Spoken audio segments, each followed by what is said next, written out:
I was 44, a mother of one. My son Alex had just turned 18 and was in the first bloom of young adulthood, exploring life with a confidence I admired.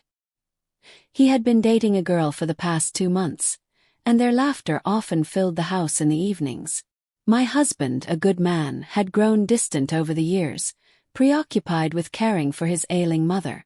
While he fulfilled his duties with quiet resolve, the weight of his absence in our daily lives was something I felt keenly. Alex's girlfriend, Emma, was charming, kind, and always quick to offer help in the kitchen or strike up a conversation about her latest college classes. Watching them together reminded me of my own youth, how love had felt so simple and vast at the same time. Yet, somewhere deep inside, a small ache lingered, a yearning for the connection that had slipped away between my husband and me. One Saturday evening, as Alex and Emma sat on the couch discussing a movie, I excused myself to the kitchen. The steady rhythm of chopping vegetables became a soothing distraction, but I couldn't shake the weight in my chest. There was something about the energy in the house that day, a sense of anticipation that I couldn't quite place. That evening, after Emma left, Alex offered to walk her home as he always did. It was one of those quiet rituals I had come to expect. His protective nature reminded me of his father in our early years. Watching them walk away, I sat on the couch, the TV murmuring in the background, a film I wasn't truly watching. My thoughts drifted as I stared at the screen, the vibrant colors playing across the room. Why did I feel this pang every time Emma left? It wasn't dislike, far from it. She was delightful and sweet, exactly the kind of girl I would have wished for Alex. Yet, every time I saw them together, an unspoken tension bubbled within me. The sound of the front door clicking shut broke my reverie. Alex walked in, his cheeks slightly pink from the cold, his boyish grin lighting up the room as he plopped down on the couch beside me. "Cold out there?" I asked, trying to sound casual, though my heart beat a little faster in his presence. He smelled faintly of winter air and the subtle cologne he always wore, a scent that somehow filled the space between us more than it should have. "Not too bad," he replied, settling in beside me. He stretched out, his long legs taking up most of the space. "Emma's home safe. We're thinking of going out to dinner tomorrow. She mentioned a place she loves downtown." "Sounds nice," I said, forcing a smile. My voice, I hoped, was steady enough to mask the familiar jealousy that was beginning to creep up my spine. Alex turned to face me, his expression soft. "She's really great, Mom. You'd like her even more if you got to know her better." I nodded, unsure how to respond. My fingers toyed with the edge of a throw pillow on my lap as I glanced at him. There was something different in his face tonight, a kind of light I hadn't seen before. It was as though Emma had unlocked a part of him that I couldn't reach anymore. And maybe that was what unsettled me most. He began recounting their evening, laughing as he told me about her stories and quirks. I tried to listen, I really did, but every word felt like a small cut, the kind that left invisible marks. "I don't know, Mom," he said suddenly, leaning forward.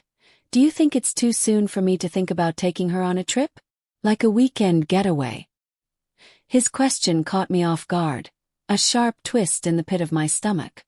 I swallowed hard, pushing down the irrational sting of being sidelined. "A trip?" I asked, my voice carefully neutral. "Yeah," he said, his eyes bright with excitement. "Something special. Just the two of us."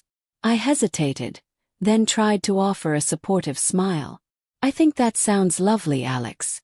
Just make sure you're both ready for something like that." He nodded thoughtfully, his gaze lingering on me a moment longer than usual. "You're the best person to talk to about this stuff, you know that? You're always honest."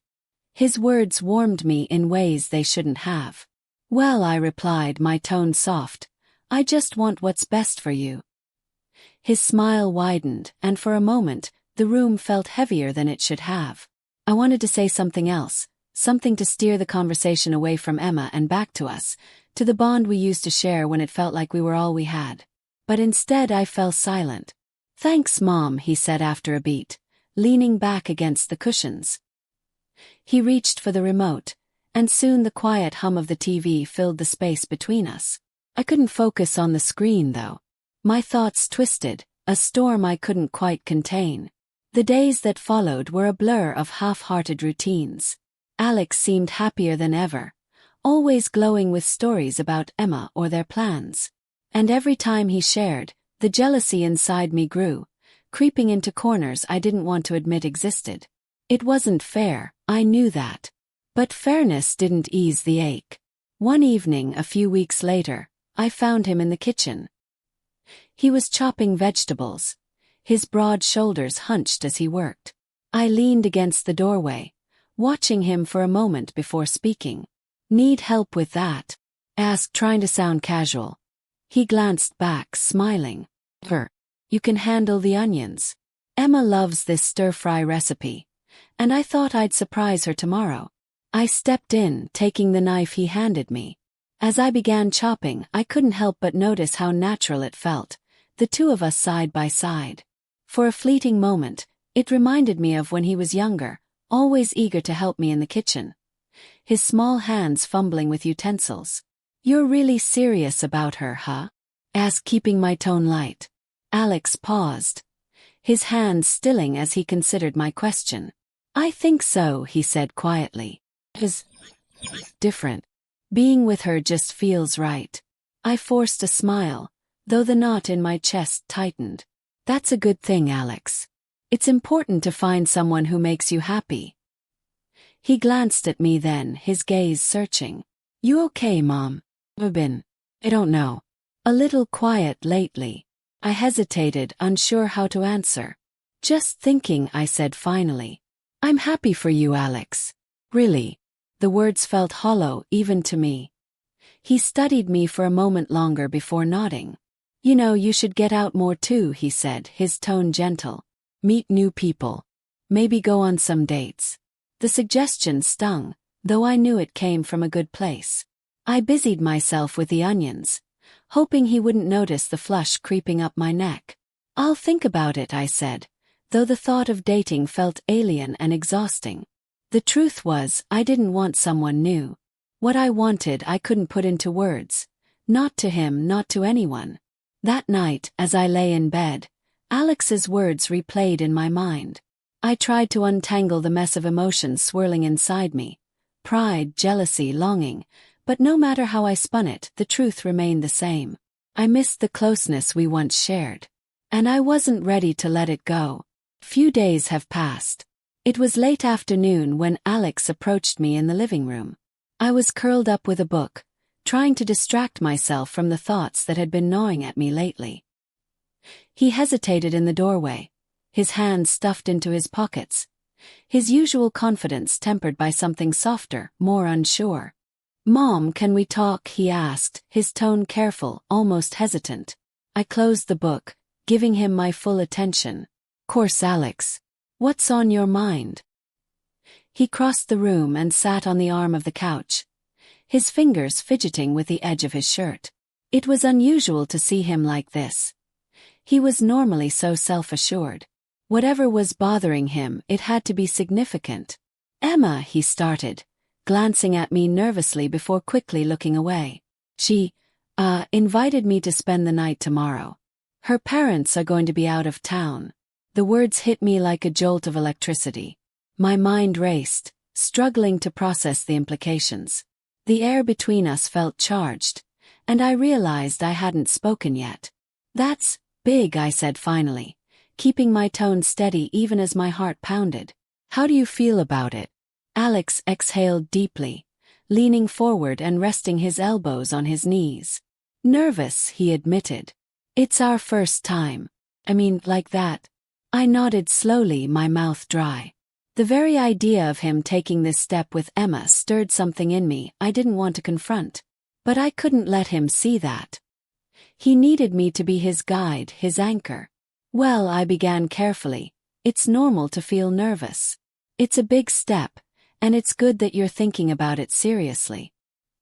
He looked at me then, his eyes searching mine. "Do you have, I don't know, advice? Like life hacks or something? I want it to go well. I don't want to mess this up." For a moment I was at a loss for words. A part of me wanted to deflect, to tell him he'd figure it out on his own. But another part, the part of me that had always been there for him, through every scraped knee and late-night question, knew I couldn't shy away from this. He was asking for my help, and I couldn't let him down. Communication, I said, forcing myself to speak calmly. That's the most important thing. Be open with her and listen to what she wants and needs. It's not just about, it's about being in sync. Alex nodded, hanging on to every word. The earnestness in his expression made my chest tighten. And I hesitated, choosing my words carefully. Be respectful of her boundaries. Take your time. It's not a race. He smiled, a little sheepish. That's good advice. Thanks, Mom. The warmth in his voice was almost my undoing. I felt a flush creeping up my neck, a mixture of pride and something I couldn't quite name. He trusted me, relied on me, and that closeness, while precious, was starting to feel overwhelming. Do you think, he trailed off, looking down at his hands. What is it? I prompted gently. Do you think Dad would have been okay talking about this? He asked, his voice quieter now. The question caught me off guard, but I managed a soft laugh. Your dad was always more reserved about these things. But he'd want you to be happy, Alex. He'd be proud of the young man you've become. He smiled at that, though a flicker of sadness passed through his eyes. I miss him. I do too, I admitted, placing a hand on his shoulder. The gesture was meant to comfort him, but the warmth of his skin beneath my palm sent a strange shiver through me. We sat in silence for a while, the quiet hum of the house surrounding us. It was moments like these that I cherished, even as they became harder to navigate. The bond between us had grown deeper, more layered, and I couldn't quite tell if that was a blessing or a burden. That night I found myself lying awake, staring at the ceiling. Alex's words echoed in my mind, the sincerity in his voice, the way he had looked at me with such trust. I should have felt proud, fulfilled even, that he could come to me with something so personal. And yet, there was an ache in my chest I couldn't ignore. It wasn't just jealousy anymore. It was something more complicated, more dangerous. The lines between us were beginning to blur, and I wasn't sure how to pull them back into focus. The next day, Alex spent most of the afternoon preparing for his evening with Emma. I watched him from the kitchen, his excitement palpable as he talked about the dinner he had planned to cook for her. His smile was infectious, and I couldn't help but feel a pang of guilt for the emotions I was harboring. Do you think she'll like it? He asked, holding up a bottle of wine he had picked out. She'll love it, I said, forcing a smile. You've put a lot of thought into this. She's lucky to have you. His expression softened and he stepped closer. I'm lucky to have you, Mom. You're always there for me. The sincerity in his voice made my heart ache. That's what moms are for, I replied, though my voice sounded thinner than I intended. As he left that evening, the house fell silent, a stillness that felt heavier than usual. I sat by the window, watching as his car disappeared down the street. The knot in my chest tightened, and I realized I was holding my breath. This was the natural course of life, I told myself. Children grow up. They form new connections, new bonds. They create lives of their own. But knowing that didn't make it any easier. I stayed up late that night, staring at the clock as the hours ticked by. I couldn't help but wonder how his evening was going, whether he was nervous, whether he was happy. And as the ache in my chest deepened, I realized something that terrified me. I wasn't ready to let him go. The next morning I heard the front door click shut earlier than I expected. Alex had returned home. I glanced at the clock, surprised to see it wasn't even 9 a.m. He rarely came home from Emma's place so early, and the tightness in my chest from the night before swelled into something sharper. He stepped into the kitchen where I was sipping coffee, his expression clouded with frustration. His usually confident stride felt hesitant, and the way he ran a hand through his hair told me something was weighing on him. Good morning, I said cautiously, setting my mug down. You're back early. He sighed, dropping into a chair at the kitchen table. "Yeah. It was fine, I guess." "Fine." The way he said it spoke volumes. I leaned against the counter, my heart clenching even as I tried to appear neutral. "Do you want to talk about it?" Alex hesitated, then nodded. "I don't know, Mom. I mean, I thought everything would go smoothly, but it was just awkward. I felt nervous the whole time, and I don't even know if she liked it." He rubbed his temples, his frustration evident. "She said it was fine, but I don't know if she really meant it." I walked over and sat across from him, resisting the urge to reach for his hand.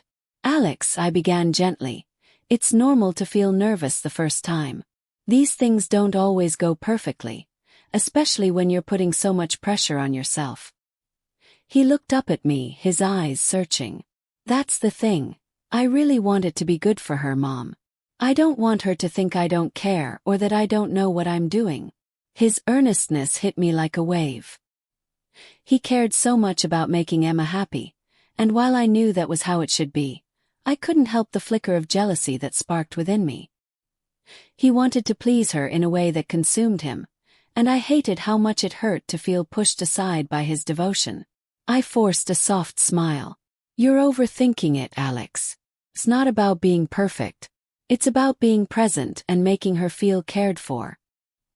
He leaned back in his chair, his frustration still visible. "I know, but I don't even know where to start. I mean, I thought I did, but now I feel like I don't have a clue." There was a pause before he looked at me again, his expression shifting into something more vulnerable. "Can you, I don't know, help me? Show me the basics or something? I want to be better." The room felt heavier, the air between us charged with something I couldn't quite name. My instinct was to brush him off, to tell him he'd figure it out on his own. But when I looked at him, this boy who was now a man who had come to me for guidance, I couldn't say no. He needed me, and despite the jealousy gnawing at my insides, I couldn't turn him away. "I can help," I said finally, my voice steady despite the turmoil inside me. "What exactly are you worried about?" Alex sat forward, his elbows on the table, and began asking questions, tentative at first but quickly gaining momentum. His words tumbled out as though he'd been holding them in for too long. He asked about what women liked, how to make someone feel comfortable, how to read her reactions. With each question, my stomach twisted a little tighter, but I kept my expression calm, my answers measured. "It's important to pay attention to her cues," I explained, my tone gentle but firm. "If she seems unsure or uncomfortable, slow down. And always communicate. Ask her what she likes or if something feels good. It's not a sign of weakness. It shows that you care." He nodded, taking my words seriously. The intensity of his focus made my chest tighten. He was hanging on every word, trusting me to guide him through something so deeply personal. It was overwhelming, and yet I couldn't stop myself from wanting to help him. "And," I added after a pause, "don't forget to relax yourself. If you're too nervous, it'll be harder for her to feel at ease. Confidence goes a long way." Alex frowned thoughtfully. "Yeah, but how do I do that? I feel like I get in my head too much." I hesitated, searching for the right words. "Focus on the moment," I said carefully. "Don't think about how it's supposed to go or what's next. Just be there with her.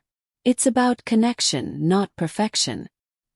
He smiled then, a small, grateful smile that sent a strange warmth through me. "You're really good at this, Mom. Thanks for not making it weird." I laughed softly, though the sound felt a little forced. "It's my job to help you, Alex.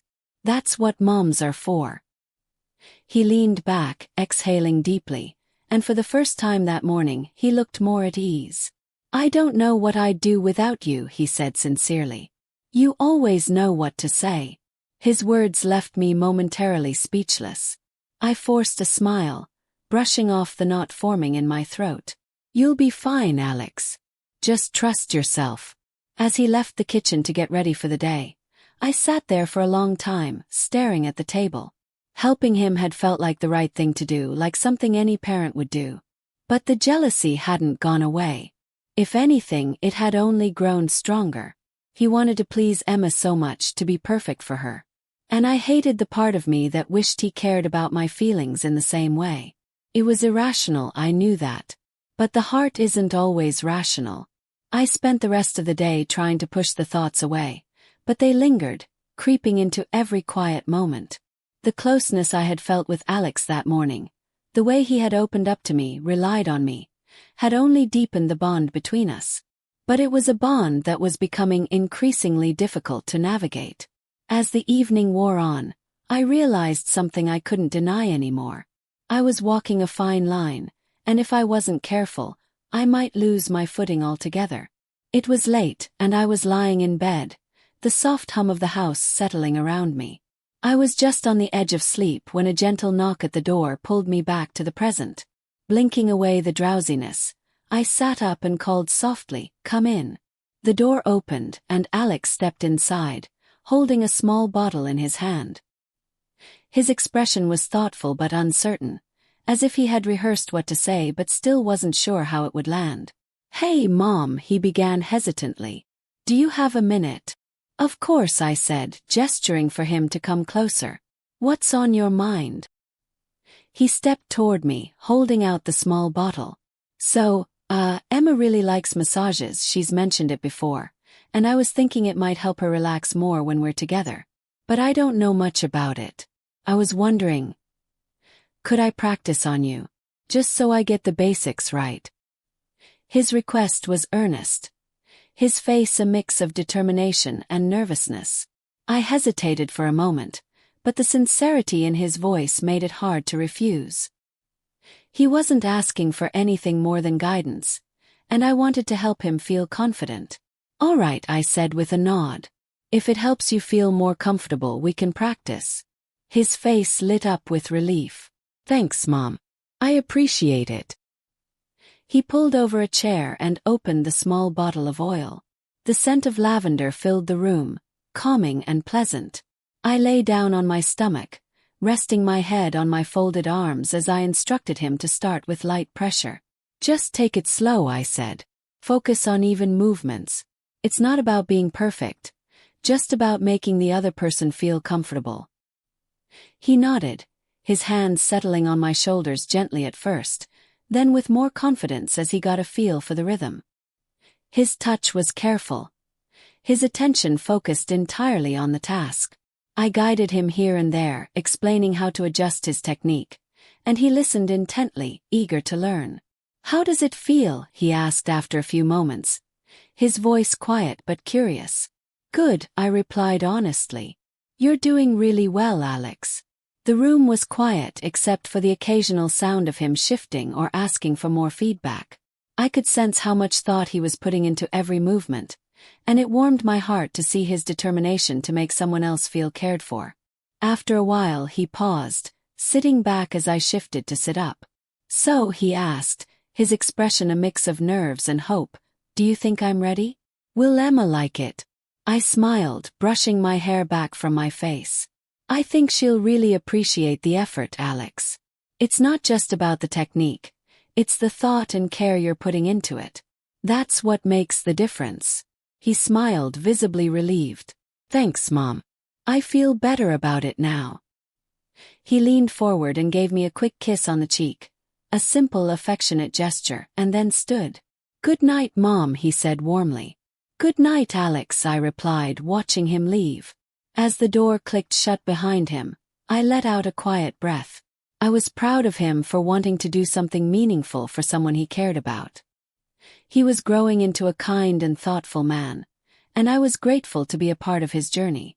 Lying back down, I let the scent of lavender linger in the air, my thoughts swirling. Life was moving forward, and Alex was finding his path. All I could do was continue to guide him as best I could, letting him take the steps he needed while being there to support him along the way.